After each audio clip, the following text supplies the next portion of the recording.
Bonjour, très heureux de vous retrouver sur ce podcast de la chaîne Skills for All. Alors, nous sommes un organisme de formation en digital learning qui préparons à des certifications internationales dans les domaines de la gestion de projet, de l'agilité et de la transformation digitale. Nous parlons de sujets de l'organisation, de la transformation des organisations et tout ce qui rend les entreprises plus agiles et plus performantes. Vous pouvez retrouver tous nos enregistrements sur notre chaîne YouTube et également sur notre site internet www.skillsforall.com/webinar ou /podcast. Le sujet qui nous occupe, alors il est évidemment un tout petit peu provocateur, devenir un chef de projet exceptionnel avec Prince 2, tout comprendre de Prince 2. On l'a voulu évidemment un tout petit peu provocateur parce que évidemment, c'est pas juste parce qu'on suit Prince 2 ou qu'on s'inspire de Prince 2 qu'on va être des chefs de projet exceptionnels, mais ça fait un tout. Alors, à un moment donné, c'est vrai que suivre une méthode, et on va commencer par un tout petit état des lieux de la profession, des difficultés rencontrées. Suivre une méthode, ça peut apporter un énorme plus, ça va apporter un énorme plus. Et c'est pour ça que ces certifications-là, notamment comme Prince 2, effectivement, apportent une grosse valeur et sont de plus en plus recherchées sur le marché. Il suffit d'aller faire un petit tour sur Indeed, Monster, LinkedIn, tous ces job blogs là différents. Il y a de plus en plus d'annonces en France. Alors, c'est dire que ça arrive, parce qu'évidemment, ça fait des années aux États-Unis et au Royaume-Uni qu'on demande à ce qu'un chef de projet soit PMI, soit Prince 2. Mais c'est en train d'arriver fortement en France. Il y a une très, très forte demande là-dessus, sur ce genre de certification-là. On va revenir sur les raisons, bien entendu, derrière. Je vais commencer par me présenter très, très rapidement. Donc, Marc Fauvel, alors j'ai créé Skills for All il y a 3 ans maintenant. L'objectif de cette petite entreprise, c'était de fournir au plus grand nombre des compétences à très forte valeur ajoutée. Alors, c'est pas juste un slogan. Je me suis aperçu au fur et à mesure des années, parce que je suis un ancien opérationnel, j'ai été DSI d'une grande administration pendant 12 ans, et puis ensuite je suis passé dans le conseil et la formation, et puis je suis reparti chez un client final où on m'a confié la maîtrise d'ouvrage transverse d'un groupe de mutuelles pour la digitalisation du groupe. Au fur et à mesure de ces années d'expérience, je me suis rendu compte que c'était quand même idiot de perdre son temps à réinventer la roue à chaque fois, de repartir à zéro sur la gestion de projet, de repartir à zéro sur l'agilité, de repartir d'une page blanche sur l'architecture ou sur les business process. Il y a des référentiels qui existent, des meilleures pratiques qui existent dans le monde entier, qui sont construites depuis des années à base de pratiques opérationnelles de consultants, d'experts dont c'est le métier et qui font ça depuis très longtemps et qui ont consolidé leur expérience pour aboutir à des bouquins comme Prince 2, comme PMP, etc.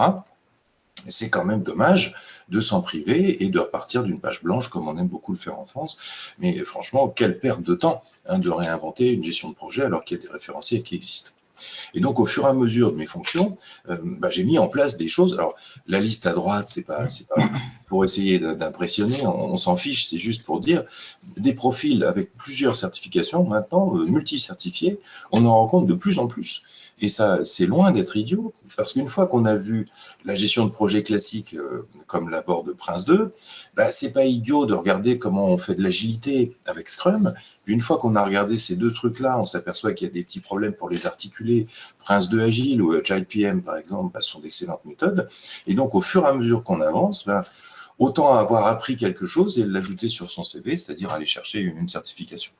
Alors ça, je l'ai fait au fur et à mesure de mon expérience professionnelle. Et je me suis rendu compte qu'il y avait énormément de valeur à tout ça, que quand on ouvre un bouquin comme Prince 2, on va le voir un petit peu ensemble, il y a énormément de contenu, il y a beaucoup de choses qui font sens, et on se dit, mince, quand même, si je l'avais su un peu plus tôt, je me serais pas embarqué dans ce truc-là, j'aurais eu une réponse là, j'ai pas bien, j'ai foiré tel risque, etc.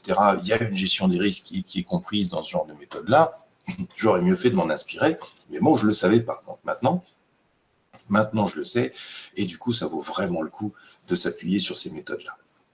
Alors, le cœur, pourquoi Prince 2, pourquoi tous ces référentiels-là? Parce que tous ces référentiels-là, toutes ces pratiques-là, elles parlent de performance d'entreprise et de votre performance aussi. Parce que du coup, quand on applique ce genre de pratiques, il y a des tas de choses qu'on gère mieux, il y a des focus sur lesquels on est plus attentif, il y a des choses à côté desquelles on ne va plus passer. parce qu'on a vraiment l'attention attirée sur le scope quand on est en train de parler de gestion de projet, l'accompagnement au changement de métier quand on est en train de parler de digitalisation et de gestion de programme, la mise en œuvre de processus de support et d'incidents quand on est dans l'ITIL, le fait de changer de mindset à un moment donné quand on parle d'agilité, etc., etc. Il y a des choses à côté desquelles on ne passe pas quand on a eu l'attention attirée sur ce genre de cas de figure. Alors du coup, ça c'est le cœur de notre offre, mais je ne veux pas parler de Skills for All, c'est juste pour dire, là on va parler de cette brique-là. Cette offre-là, c'est vraiment plein de pratiques extraordinairement riches dont vous pourrez vous inspirer et qui sont à votre disposition, qui vont vous aider à gérer les projets, la transformation, l'agilité, l'amélioration de process. Et nous, c'est ce qu'on a voulu proposer à nos clients parce qu'il y a tellement de valeur derrière ça qu'on voulait que ce soit vraiment disponible au plus grand nombre. Alors, le menu, on va parler d'une petite introduction de la gestion de projet là aujourd'hui. Pourquoi est-ce qu'on parle encore autant de la gestion de projet alors que ça fait 50 ans qu'on a des méthodes de gestion de projet? Pourquoi est-ce que c'est même de plus en plus demandé? Parce que voilà, loin de se tarir, la demande, elle explose parce que on va le voir, évidemment, on va en parler. Hein, il y a des choses qui sont derrière ça. Qu'est-ce que c'est que Prince 2, ce fameux référentiel dont vous n'avez peut-être pas entendu parler avant, ou au contraire dont vous avez entendu parler? C'est une des meilleures pratiques de gestion de projet. Moi, ça, je l'ai mis en place dans plusieurs entreprises, auprès de clients. C'est ce qui est vraiment la méthode la plus claire, la plus facile à implémenter, la mieux intégrée, parce que vraiment, il y a tous ces aspects qui sont particulièrement bien conçus. On va survoler ça, bien sûr, ensemble, parce qu'on n'a que 40 minutes, avec quelques questions-réponses. On ne peut malheureusement pas aller beaucoup plus loin ensemble aujourd'hui. Et puis, on va voir comment cette méthode-là, Prince 2, s'insère dans d'autres méthodes. Alors, la petite diapo que je vous présentais ici, on est un petit peu l'illustration. Hein. La gestion de projet, ça fait partie d'un tout. Le projet n'est pas une fin en soi, c'est bien sûr un moyen. Et on va regarder comment est-ce que ça peut s'articuler avec d'autres pratiques qui sont particulièrement d'actualité et intéressantes. Alors voilà, on va commencer par un petit constat et on va se rappeler, peut-être que parmi vous, il y a déjà des chefs de projet expérimentés, ce que c'est qu'un projet. Parce que ce n'est pas forcément si clair que ça pour tout le monde. Tout le monde a entendu parler du mot projet, tout le monde se doute que c'est un truc qui n'est pas vraiment facile, qui est un peu compliqué. Mais qu'est-ce que c'est exactement? C'est un ensemble d'activités qui sont liées entre elles au sein d'une organisation qui est provisoire et qui va être destinée à fournir un produit ou un service. Alors, pardon, on ne retourne pas à l'école, hein, ce n'est pas ça l'objet, mais c'est de dire, attention, un projet, ça ne livre pas une transformation. Quand on veut complètement changer la manière de travailler d'une entreprise, et la digitalisation est un excellent exemple, on n'est pas en train de parler d'un projet, on est en train de parler de quelque chose qui est beaucoup plus vaste que ça. On est en train de parler d'un programme, et on y reviendra. Et ce n'est pas juste une histoire de mots. Oui, c'est pas juste, projet, programme, tout ça, c'est pareil. Non, c'est pas du tout pareil. Sinon, on n'aurait pas les difficultés auxquelles on est confronté quotidiennement dans les entreprises. Un projet, c'est fait pour livrer un produit, un service, un nouveau produit. Vous êtes dans l'automobile, un nouveau véhicule. Quand vous allez chez Renault, chez Peugeot, toutes ces entreprises-là, elles ont des modèles de projet, et lancer un nouveau modèle, c'est un projet, au sens tout à fait strict du terme. Vous êtes dans la pharma, lancer un nouveau médicament, c'est un projet. Vous êtes dans l'assurance, parfois, lancer un programme un produit d'assurance un peu complexe, ça prend la forme d'un projet. En tout cas, c'est quelque chose qui aboutit à un livrable qui est clair. Et c'est là qu'on commence à avoir les problèmes. C'est quand le livrable n'est pas clair, quand le produit final n'est pas clair, du coup, on va voir arriver un certain nombre de problèmes qui sont à l'origine de beaucoup de problèmes dans les entreprises, parce que le périmètre, à l'origine, il n'est pas bien défini. Et alors là, on va voir qu'il y a d'autres méthodes, quand le périmètre n'est vraiment pas clair, il y a d'autres méthodes, soit qui permettent d'éclaircir le périmètre, on va parler de business analyse, ou bien de découvrir au fur et à mesure qu'on avance. On va découvrir le périmètre, et ça, c'est plutôt de la méthode agile. L'un n'est pas antagoniste de l'autre. C'est pas parce qu'on fait une gestion de projet qu'on va regarder sous la forme plutôt classique, exprimer un besoin, planifier la réponse, exécuter la réponse et puis livrer le produit final. Ça, c'est une approche plutôt classique de la gestion de projet. C'est pas du tout antinomique avec une approche de livraison incrémentale. Il n'y a absolument rien qui empêche ça, et d'ailleurs dans Prince 2, c'était déjà prévu à l'origine. Donc, une méthode de gestion de projet classique ne s'oppose pas à une méthode agile comme Scrum ou comme Safe ou DSDM. Elle se complète. Et ça, c'est un message que je veux absolument faire passer avec vous aujourd'hui, parce qu'il y a beaucoup d'entreprises où on dit, bon, on va gérer ce projet-là en mode classique ou en mode agile. C'est dommage, j'allais dire, ça n'a pas de chance, ça n'a pas de sens. En fait, c'est plutôt que c'est dommage, parce qu'on va perdre soit les avantages de la visibilité d'une approche classique, soit les avantages de la souplesse d'une livraison agile. Donc, il y a vraiment intérêt à avoir les deux. Bon, on aura peut-être l'occasion d'en reparler. Là, je voulais juste éclaircir ce que c'est qu'un projet. Un projet, c'est quelque chose qui va produire un produit et qui a besoin d'articuler un petit peu ce travail-là parce que on va monter une organisation provisoire. C'est-à-dire qu'un projet, c'est normalement plutôt ponctuel, c'est temporaire. Ça amène un changement, c'est-à-dire on va livrer quelque chose. Qu'est-ce qu'on va livrer? Une nouvelle application, un nouveau produit dans un catalogue de services, quelque chose qui va amener un changement. Si on amène une application, par exemple de CRM, dans une relation commerciale, la relation commerciale, qui est le processus général, va s'en trouver changé. Parce que les forces de vente, les gens au support commercial qui prennent les commandes, qui répondent aux besoins des clients, aux demandes des clients, vont avoir un nouvel outil entre les mains et donc le processus ne va plus être le même. Il va y avoir un changement. Un projet, normalement, c'est transverse, c'est-à-dire qu'on va avoir plusieurs lignes métiers qui vont y être associées. Il y aura de l'IT, il y aura peut-être du juridique. À partir du moment où il y a de l'IT, il y a des données. S'il y a des données, il y a du RGPD et donc il y a du juridique. Il y aura peut-être certainement du marketing, il y aura certainement des ventes, de la logistique, etc., etc. Donc on va avoir plusieurs lignes métiers, probablement un grand nombre, qui vont devoir travailler ensemble pour pouvoir aboutir à ce fameux livrable, ce fameux produit ou service final. Et donc, cette transversalité, c'est une difficulté. C'est-à-dire, non seulement c'est transverse, c'est-à-dire qu'on va avoir des gens qui ne parlent pas le même langage, tous ceux qui ont parlé à des informaticiens savent qu'ils ont quand même un langage très particulier. Alors, je me permets, parce que j'ai été du côté MOE et MOA, donc je suis très à l'aise avec ça, même si vous n'êtes pas obligé d'être d'accord, bien entendu. Donc voilà, parler à des informaticiens, c'est pas parler à des marketeurs, c'est pas parler à des juristes, c'est pas parler à des vendeurs. Donc, c'est pluridisciplinaire, c'est transverse, et donc ça amène un niveau de complexité qui est un petit peu supérieur à celui des opérations courantes, où quand on est dans notre silo, quand on fait notre business RH, quand on fait notre business logistique, voilà, on est un petit peu dans la famille et on a des préoccupations qui sont plutôt homogènes. Quand vous commencez à parler à l'informatique et au métier, là, il peut commencer à y avoir des objectifs qui ne sont pas les mêmes, qui voire parfois sont antagonistes. Parce que l'entreprise, elle peut avoir envie de réduire les coûts, mais elle peut avoir besoin d'investir dans l'informatique, ou inversement, je ne sais rien.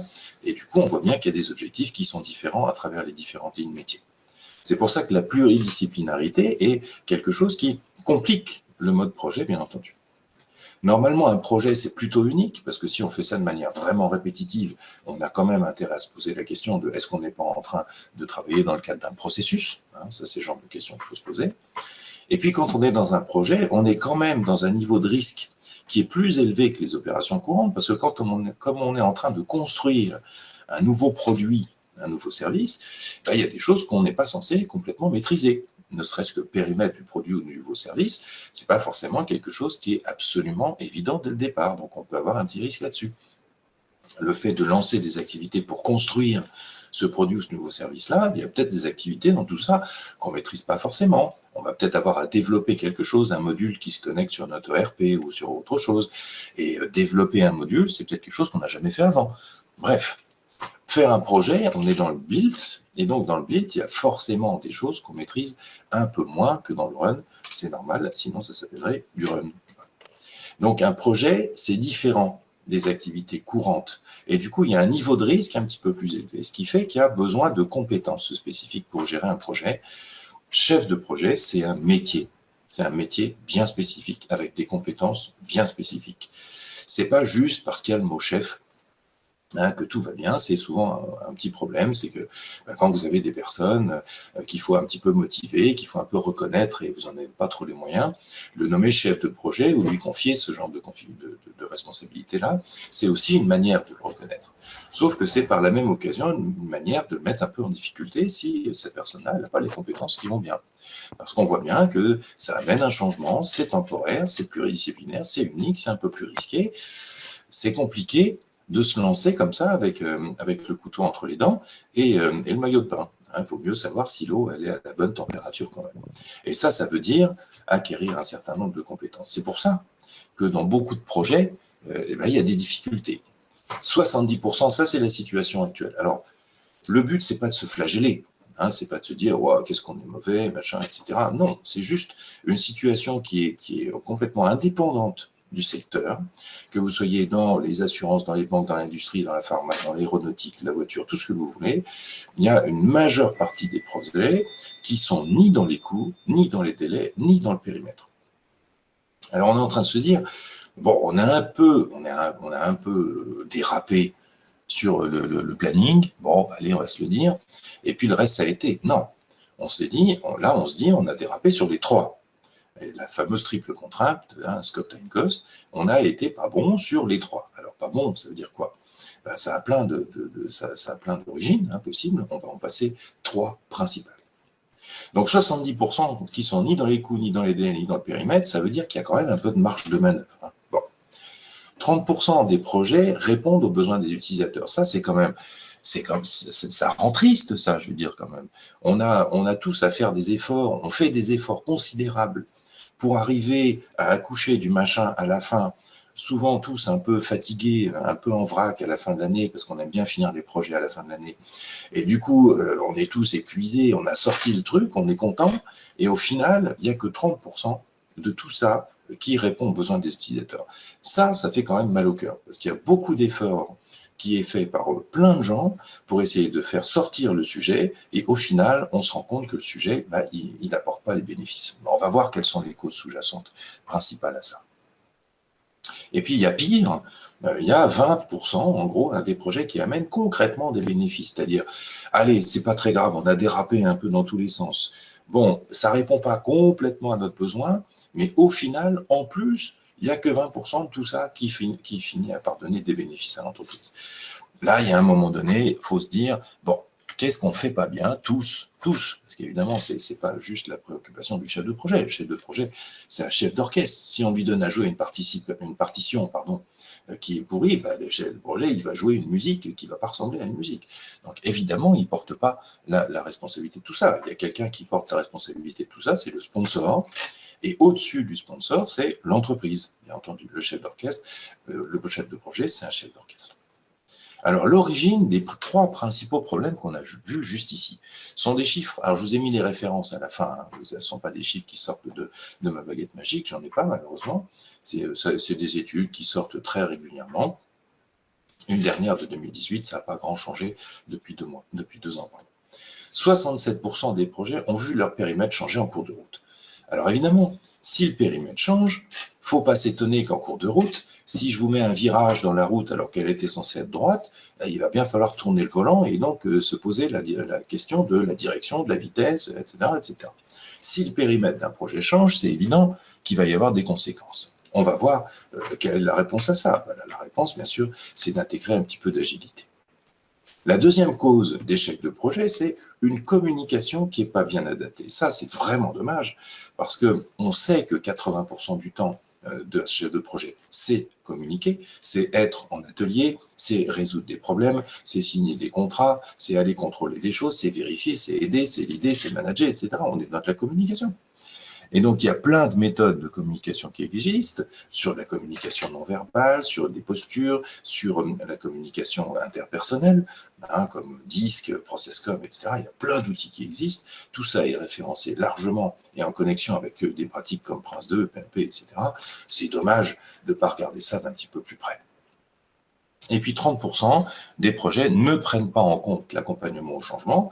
Et là, il y a plusieurs raisons derrière dont on va parler. C'est que dans beaucoup de projets dans lesquels vous êtes impliqués, très probablement, on est dans quelque chose de plus vaste qu'un projet. On est dans un programme. Et si on est dans un programme, il y a à gérer plus fortement la transformation. Or, on sait très bien que les entreprises, bon, en gros, elles balancent une petite formation aux nouveaux outils, elles prennent un petit peu en considération les souhaits de chacun, mais il n'y a pas de réel accompagnement à la transformation du métier.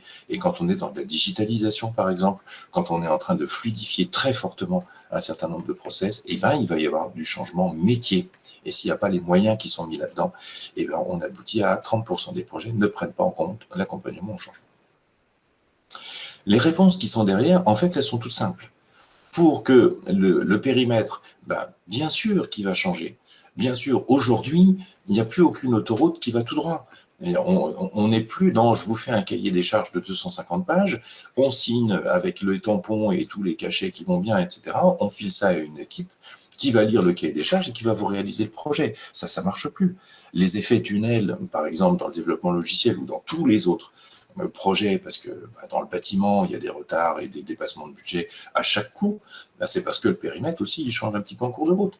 Donc, si on veut pouvoir résoudre ça, parce qu'il y aura changement du périmètre en cours de route, eh bien, il faut intégrer un petit peu plus d'agilité. C'est ce que je vous disais tout à l'heure.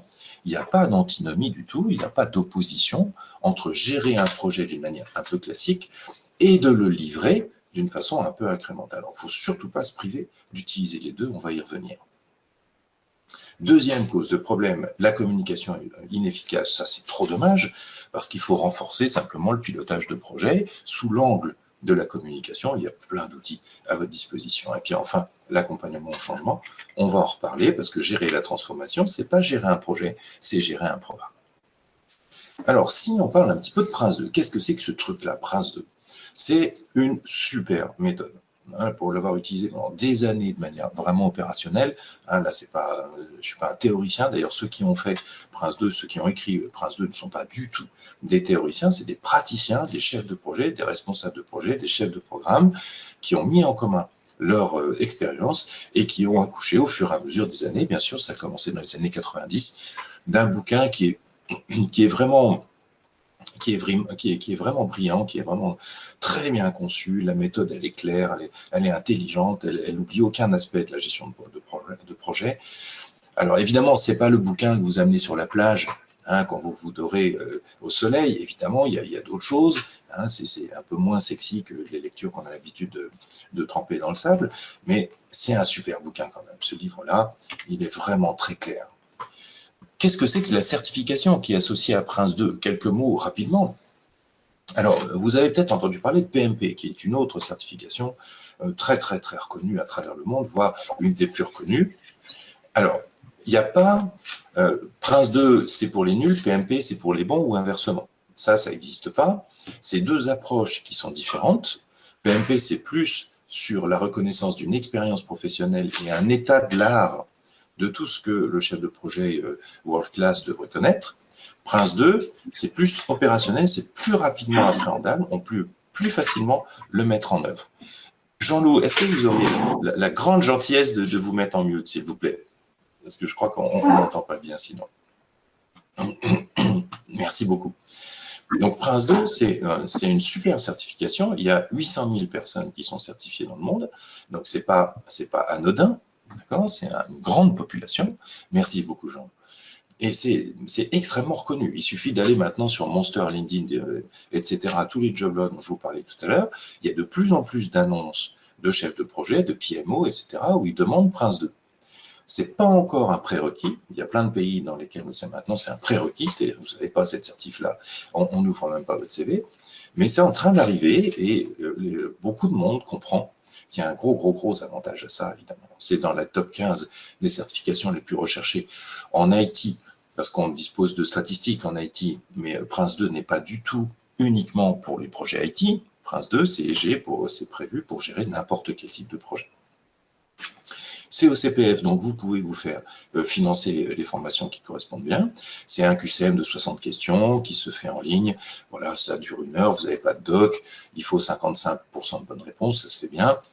C'est une certification qui a vraiment de la valeur maintenant, qui est recherchée.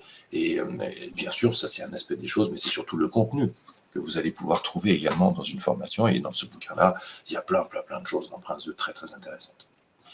Sachez aussi que j'ai de plus en plus, on a de plus en plus chez Skills for All de personnes qui sont multi-certifiées, c'est-à-dire qu'elles sont passées Prince 2, puis elles sont passées aussi PMP, et puis elles ont passé également Scrum, et puis elles s'interrogent sur Lean Six Sigma, parce que dans la digitalisation, par exemple, encore une fois, eh ben, vous avez beaucoup de processus à fluidifier, et donc il faut qu'il y ait un processus propre pour pouvoir être fluidifié. Abdoul, merci beaucoup de nous avoir rejoints. Merci d'avoir mis votre caméra pendant un bref instant. C'est toujours agréable de voir un visage, même furtif.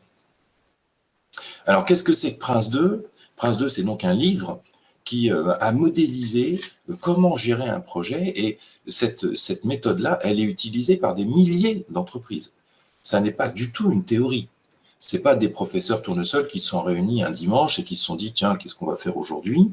On s'ennuie un peu, et si on parlait de gestion de projet, on va faire un modèle. Non, non, non. C'est des praticiens qui ont mis en commun leur savoir. Et ils ont remarqué qu'il y avait un certain nombre de principes qu'on ne pouvait pas transiger. La justification, par exemple, du projet, c'est un principe sur lequel on ne peut pas transiger. S'il n'y a pas de justification au projet, normalement, ce projet, non seulement il n'aurait pas dû être lancé, mais peut-être qu'à un moment donné, il devrait être arrêté.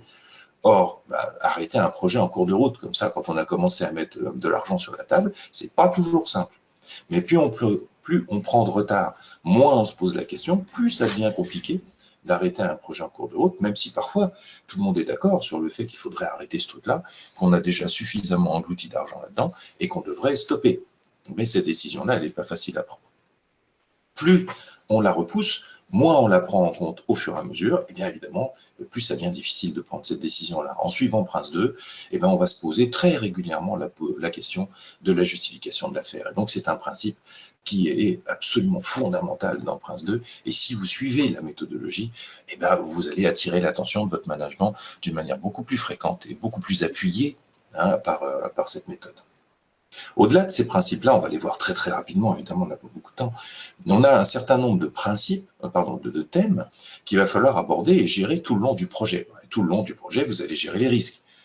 Tout le long du projet, vous allez gérer la qualité de ce qui est produit. Tout le long du projet, vous allez faire attention à l'organisation du projet, qui est les bons acteurs au bon endroit, etc. Ça, c'est des thèmes qu'on va retrouver tout le temps du projet, pendant toute la durée du projet, mais qui sont des thèmes bien particuliers. Quand je parle de risque, je ne parle pas de planification. Quand je parle de qualité, je ne parle pas d'avancement, etc., etc. Et enfin, il y a la question du « quand je vais faire ça ? À quel moment ?» Et là, c'est des processus. Et ce qui est super dans Prince 2, c'est que tout est écrit. C'est un des rares bouquins, une des rares pratiques qui vous explique comment faire les choses. Il y a plein de choses, plein de bouquins, les normes, toutes les normes ISO vous expliquent quoi, mais ils ne vous expliquent absolument pas comment. Vous regardez 9001, on vous dit il faut que vous ayez un processus de conception de vos produits et services. Super. Et comment je fais? Là, vous vous débrouillez. Il n'y a rien qui vous dit comment faire. On vous dit, il faut que ça se passe par là, voilà, il faut que vous ayez vérifié ça, 2, 3 trucs, mais comment? Rien du tout. Dans Prince 2, on vous explique comment faire. C'est pour ça que c'est une méthode super avec ITIL, ce genre de choses-là. C'est des méthodes extrêmement explicites. Alors évidemment, suivre cette méthode-là, ça permet de retirer plein de bénéfices. Parce que derrière, vous entrez dans une sorte, vous connectez à une sorte de rail méthodologique. Et vous allez avoir plein de bénéfices. Parce que ce sont des pratiques qui sont éprouvées et qui sont reconnues vraiment à travers le monde. C'est applicable à n'importe quel type de projet. Parce que les compétences pour être chef de projet, elles ne sont pas du tout spécifiques. Que vous soyez dans la pharma, l'aéro ou dans l'IT. Ce sont les mêmes compétences. Les compétences de chef d'orchestre. Un chef d'orchestre, ça doit être capable de faire de la musique classique, de la musique contemporaine, du jazz, de tout ce que vous voulez. Ça, c'est autre chose, le type de musique. Ça fournit un vocabulaire et une approche qui sont communes. Quand vous allez faire partie d'une équipe où d'autres personnes sont Prince 2, le gros avantage, c'est qu'on n'a plus à redéfinir le vocabulaire. Et le vocabulaire, c'est quelque chose de très important. Parce qu'on n'entend pas, par exemple, tous la même chose quand on parle de PMO. La PMO, ça veut dire quelque chose de bien particulier. Mais tout le monde y met un peu n'importe quoi. La PMO, il y a des entreprises qui mettent ça comme étant le support projet, c'est-à-dire une sorte d'équipe qui aide les autres équipes à fonctionner. Il y a d'autres entreprises qui parlent de PMO pour le contrôle de la qualité. Il y a d'autres entreprises il y a de tout. derrière le mot PMO, sachant qu'en plus, le mot P de PMO, ça peut vouloir dire projet, mais ça peut vouloir dire programme, et ça peut vouloir dire portfolio. Et ça, c'est pas si clair que ça non plus. Tout ça, c'est écrit dans Prince 2. C'est très facilement intégrable à des standards de différentes industries. On va affecter des ressources dans une démarche de go-no-go au bon moment dans le projet pour éviter de perdre du temps. On a des documents, des modèles de documents, je vais vous en montrer plusieurs, qui vous évitent de vous poser la question de comment je fais un business case, comment je fais un plan de projet, comment je fais un registre des risques, etc. Ça vient avec des modèles. Et puis un truc qui va plaire à tout le monde, c'est des réunions seulement lorsque c'est nécessaire. On souffre tous de réunionites. Alors, le Covid n'a pas changé grand-chose, même si maintenant elles se font un peu à distance. C'est toujours pareil. On est toujours invité à des trucs, on ne sait pas tellement de quoi on va parler. Les gens font autre chose en même temps. Ils n'y viennent pas, ou quand ils y viennent, on sent bien qu'ils ne sont pas dans la réunion. Il y a des explications à ça. C'est que probablement la réunion, elle ne sert pas à grand-chose. Il n'y a pas de décisions qui sont réellement prises. Il n'y a pas d'ordre du jour qui a été donné. On ne voit pas pourquoi est-ce on assiste à cette réunion-là. On ne comprend pas qu'elle soit régulière alors qu'elle ne devrait pas l'être. On n'a pas tous les jours des sujets à traiter ou tous les mois des sujets à traiter. Bref, en suivant Prince 2, on va se poser les bonnes questions, et notamment les questions qui amènent à la fin d'une séquence, et donc un comité de pilotage, en rappelant aimablement qu'un comité de pilotage, c'est un endroit où on va prendre des décisions. Donc s'il n'y a pas de décision à prendre, il n'y a pas de comité de pilotage.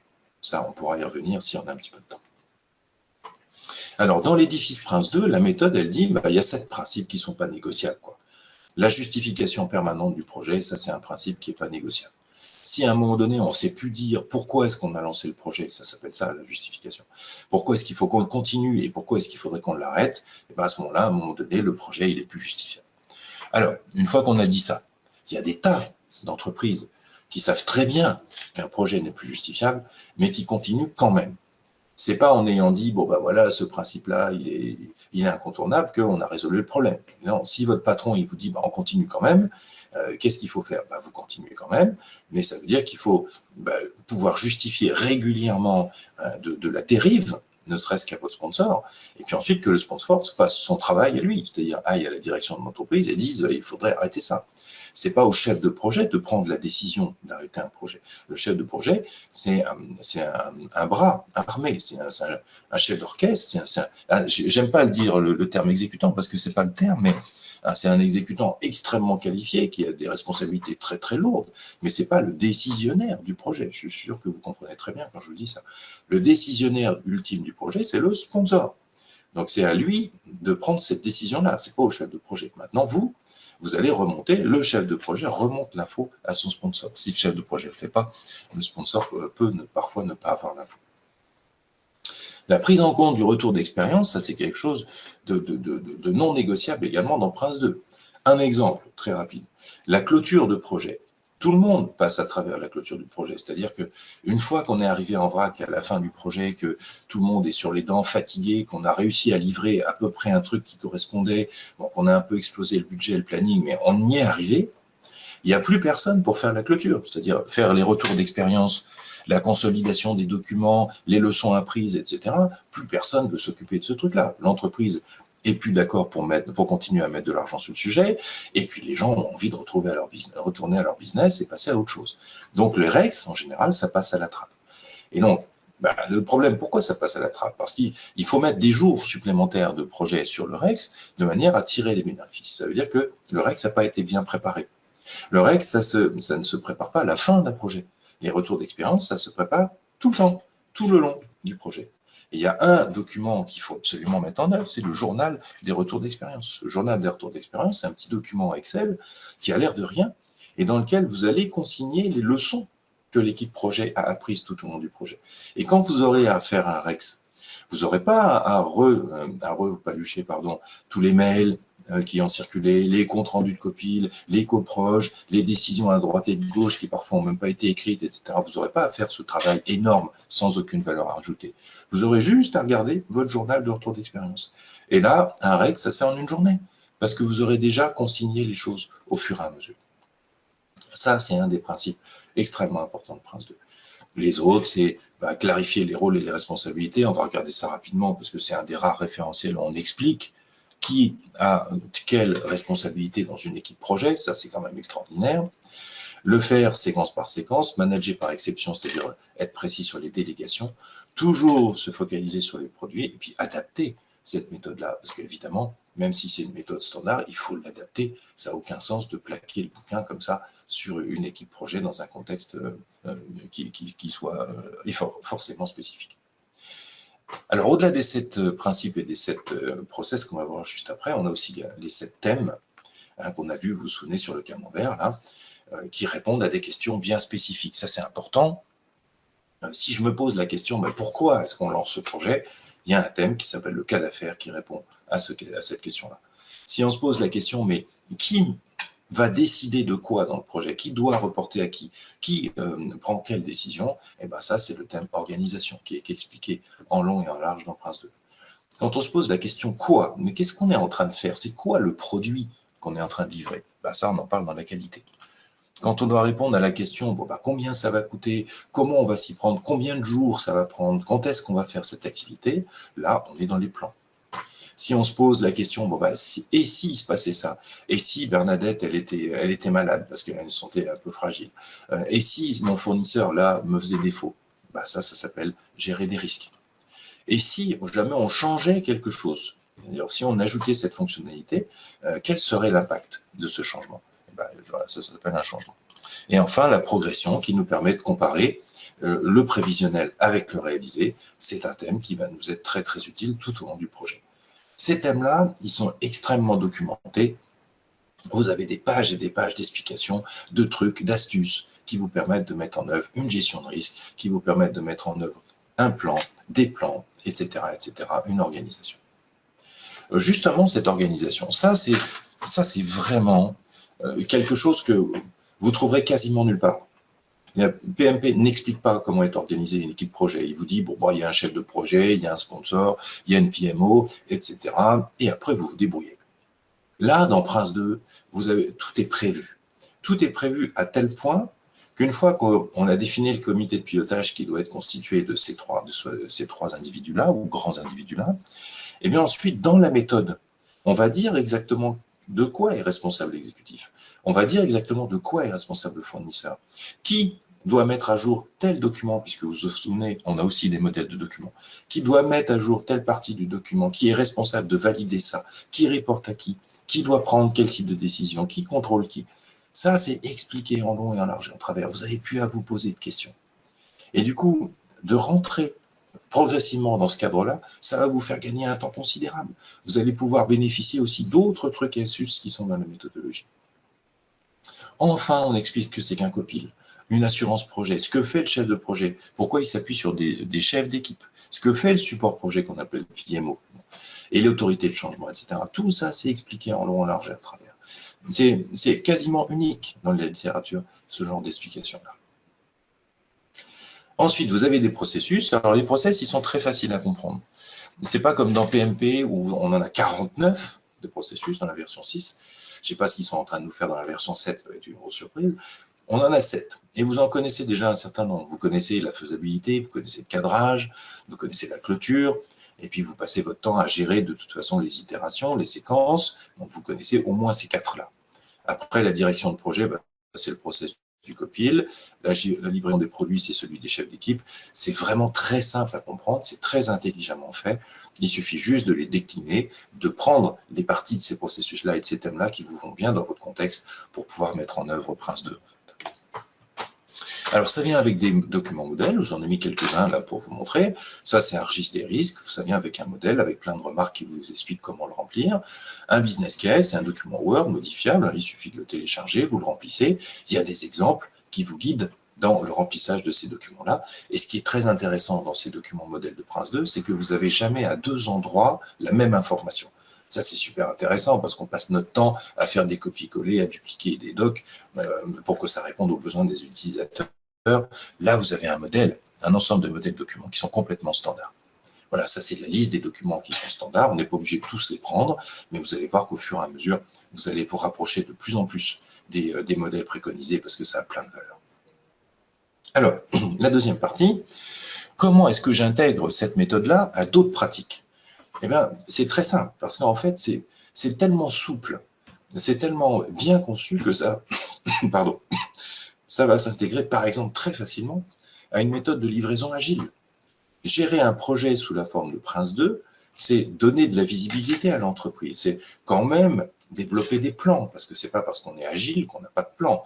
Hein, si vous regardez Scrum, vous avez le sprint planning. Hein, ça se fait pas open bar comme ça.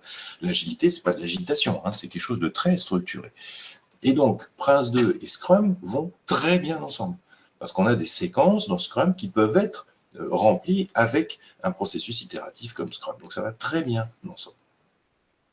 Et puis, au-delà de ça, au-dessus de ça, comme on a dit que Prince 2, c'était fait, ou PMP, c'était fait pour livrer un produit, c'est ça l'objectif d'un projet. Comment je fais pour livrer une transformation d'entreprise, une digitalisation de l'entreprise, un changement profond dans les usages de l'entreprise, dans les utilisations des process de l'entreprise, ça s'appelle un programme. Et vous avez une autre méthode qui s'appelle MSP, Managing Successful Programs, qui permet d'articuler une digitalisation de l'entreprise, une transformation de l'entreprise. Et tout est prévu d'une manière extrêmement intégrée et fluide entre le Prince 2 et MSP, parce que c'est le même éditeur. En fait, c'est Axelos qui est derrière. Donc, aucun problème pour imbriquer ces différentes méthodes les unes avec les autres. Il y a plein de bénéfices à faire ça, parce que c'est pareil pour un programme, il n'y a pas besoin de réinventer une gestion de programme. C'est réalisé par des milliers d'entreprises dans le monde. MSP, c'est une excellente méthode de gestion de programme. Voilà. Alors, en conclusion, parce que je suis très bavard et le temps tourne, un chef de projet, voilà, c'est des compétences vraiment spécifiques. Il y a plein de chefs de projet qui font ça sur le tas, qui ont été nommés chefs de projet comme ça, boum, parce que ça leur est tombé dessus, au détour d'une pseudo-promotion ou quoi que ce soit. C'est très bien. Tout le monde fait comme il peut, et souvent, on n'y arrive pas trop mal. Mais c'est bien de se rapprocher d'une méthode parce que ça va vous faire gagner de la hauteur, ça va vous faire monter plusieurs marches en maturité, vous allez pouvoir vous raccrocher à quelque chose de standard, faire partie d'une communauté. Si vous faites la formation chez nous, on a une communauté derrière d'anciens certifiés et vous allez pouvoir dialoguer avec des pairs. Et ça fait partie de ce qui est intéressant. Hein, même chez d'autres organismes, il y en a certainement qui le proposent, c'est intéressant de pouvoir s'appuyer sur des référentiels. On va parler le même langage, en fait. Hein. Donc, ne pas réinventer du temps, la roue, gagner du temps, augmenter en qualité, évidemment, en qualité de livrable, en qualité de reporting, en performance. Et puis, il y a de plus en plus sur le marché des profils multi-certifiés. Et par exemple, si vous êtes consultant, ce genre de choses-là, c'est bien d'avoir plusieurs certifications à votre CV parce que vous allez pouvoir répondre tout simplement à plus de besoins métiers, à plus de besoins clients. Donc, ça a parfaitement du sens aujourd'hui d'être multi-certifié, d'aller chercher ce genre de certification et de compétences. Je vous ai mis quelques références de certifs et de modèles qui permettent de faire à la fois de l'agilité, de la gestion de projet classique, du classique pur. Vous avez tout ça. Ça se trouve très très facilement maintenant.